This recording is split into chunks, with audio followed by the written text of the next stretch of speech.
జాతీయవాద జర్నలిజానికి అసలైన వేదిక నేషనలిస్ట్ హబ్ ని సబ్స్క్రైబ్ చేసుకోండి. నోటిఫికేషన్స్ కోసం బెల్ ఐకాన్ పై క్లిక్ చేయండి. నమస్తే.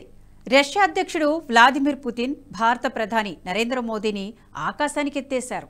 భారతదేశ పురోగతికి అంకిత భావంతో మోదీ పని చేస్తున్నారని, అందుకోసం ఎన్నో త్యాగాలను చేశారని పుతిన్ కొనియాడారు. నోవో ఒగారియోవోలోని పుతిన్ అధికారిక నివాసంలో జరిగిన సమావేశంలో భారతదేశానికి సేవ చేయడంలో మోదీ తన జీవితాన్ని అర్పించారని పుతిన్ ప్రశంసించారు. పుతిన్ వ్యాఖ్యలతో ప్రధాని మోదీ ఏకీభవించారు.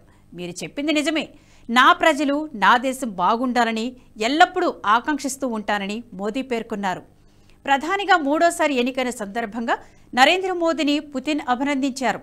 మోదీ ప్రధానిగా తిరిగి ఎన్నిక కావడానికి ఏళ్ల తరబడి ఆయన చేసిన కృషేనని పుతిన్ చెప్పుకొచ్చారు. భారతదేశం ప్రపంచంలో మూడో అతిపెద్ద ఆర్థిక వ్యవస్థగా స్థానం దక్కించుకోవడం మోదీ తీసుకున్న నిర్ణయాలేనన్నారు. నరేంద్ర మోదీలో గొప్ప శక్తి ఉందని, భారతదేశానికి ఎంతో మంచి చేస్తున్నారన్నారు పుతిన్.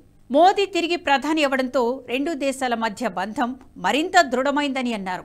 ఇక ఈ పర్యటనలో శాంతి కోసం ప్రధాని మోదీ తన వాయిస్ను వినిపించారు. ఉక్రెయిన్తో కొనసాగుతున్న యుద్ధంపై ప్రధాని మోదీ స్పందించారు.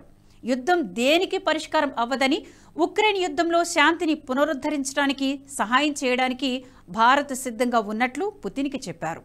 భారత్ శాంతికి అనుకూలంగా ఉందని, యుద్ధమైనా ఉగ్రదాడులైనా ఎవరికైనా ప్రాణహాని జరిగినప్పుడు మానవత్వం ఉన్న ప్రతి ఒక్కరికి బాధ కలుగుతుందన్నారు మోదీ. అమాయక పిల్లలు చనిపోవడం చూస్తుంటే హృదయం ద్రవించిపోతుందన్నారు ప్రధాని మోదీ. ఈ పర్యటనలో మోదీ పుతిన్ బాండింగ్ హైలైట్గా నిలిచింది. మాస్కో శివార్లోని నోవో ఒగారియోవో అధికార నివాసంలోకి మోదీని పుతిన్ సాదరంగా ఆహ్వానించారు. మోదీకి పుతిన్ దగ్గరుండి తన నివాసాన్ని చూపించారు.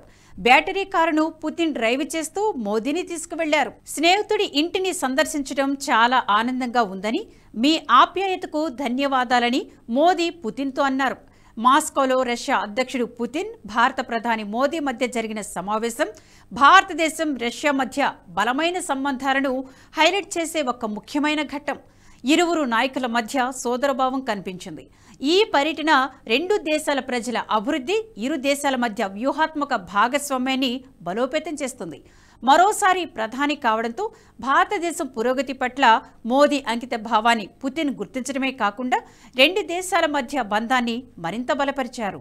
ఈ వీడియో మీకు నచ్చినట్టయితే లైక్ చేయండి, 10 మందికి షేర్ చేయండి. అలాగే కామెంట్ల రూపంలో మీ అభిప్రాయాలను మాతో పంచుకోండి. Nationalist hub group of channels ను సబ్స్క్రైబ్ చేసుకుని తెలుగునాట జాతీయవాద జర్నలిజాన్ని ప్రోత్సహించండి. ఈ వీడియో కింద ఉన్న బెల్ ఐకాన్ పై క్లిక్ చేయడం మర్చిపోవద్దు.